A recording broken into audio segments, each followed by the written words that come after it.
not a songwriter. I'm not a sex symbol. I just want to entertain people.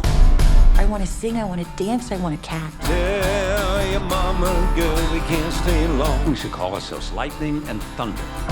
So you be lightning and I'd be thunder. Yeah. You? As Hugh's character, Mike Sardina, says in the film, he wants to be an interpreter, not an imitator. Since the film is based on a true story, how did you all approach this story and these characters? Did you want to imitate or do an interpretation of it? Interpret. Yeah, Neil, sorry, Neil, I keep calling you Neil. Craig, I actually asked, I said, we have this documentary. Do you think should we look like him? Should we sound like him? He said, no, this is in the same way Mike didn't want to interpret Neil. We just, imitate, we interpreted. We brought the spirit of Mike. And I have some things in me that are similar to him, but I really lent into the things that were not me. He would annoy people, anything that he would not veer from his dream and where he wanted to go and his artistry. And he was just dogged about it. I love that, Same. Also important to any film that, you as much as you want to get it right in terms of the essence and the connection to the real life character, you risk imitation that feels like inauthentic and not, when you're on set, we are not only like honoring and protecting that it's a true story, but we're also honoring the script that was written and the story we're telling as a film. And so it's sort of a nice, it's the balance. Yeah, it's interesting because I guess the same thing applies. Like I fell in love with the documentary. It felt like this special gift that I had. I had a DVD that the filmmaker had burned for me, and because the movie wasn't really readily available to people, and people would come over to my house, and I would say, "Hey, do you have an hour? I want to show you this fantastic documentary."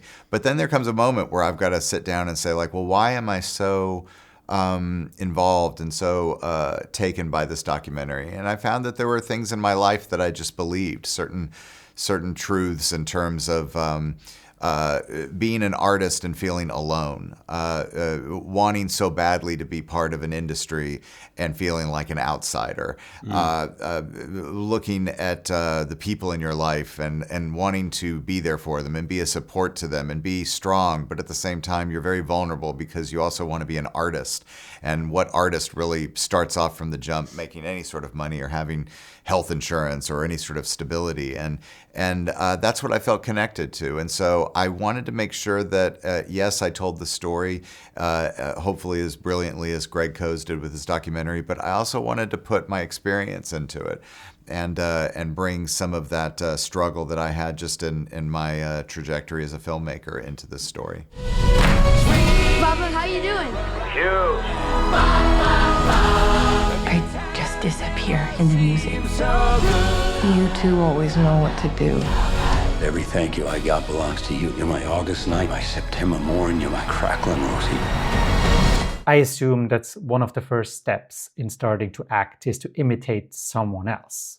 For example, another actor or actress. Kate and Hugh, do you remember the moment in your careers when you realized you had to stop imitating someone else? Oh, yeah. So this is about singing. So I was an actor. I went for an audition and I had to prepare for this audition, and I was sent to a singing teacher. And the singing teacher was a musical theatre singer, Martin Croft, and who'd been in a lot of things. And I remember he'd be looking up to me and he would say, "Oh, who do you listen to? Do you listen to a lot of standards? Like your voice, it doesn't sound like your voice." And I was like, "Oh yeah, maybe." Anyway, it was not good. And finally I lost it. And I said, "Mate, can you just sing it?" And he sang it. And then I said, "All right." And I sang it. I just copied him. And I remember him looking at me, he goes, "What was that?" And I said, "I'm just copying you." He goes, "Great, copy me for the audition." And I did. And I actually copied Martin Croft for many years before I then sort of found my own voice. And that's sort of how I learned things. I came from a showbiz family who would be really pissed off if I was imitating anybody. Like my dad was the kind of dad who at like my talent show in 4th grade was like, you don't let anyone take anything away from you. Do exactly what you want to do. Don't let anybody take, sort of persuade you to do it any other way than what your instincts are telling you. Yeah, he was very much like wanted me to trust my own instinct as an artist. And you do. Yeah, it sort of became in life as well. I think. Yeah, it's almost like the opposite. Like it was like trust your instinct, lean into that. And then as I got older, sort of the more of like understanding and honing the craft became the process. But I have like the opposite upbringing. It was like there's no imitating in this family. I was gonna take you to this all-you-can-eat buffet, and I was gonna propose. But if you're not in for it, maybe we could still hit that buffet.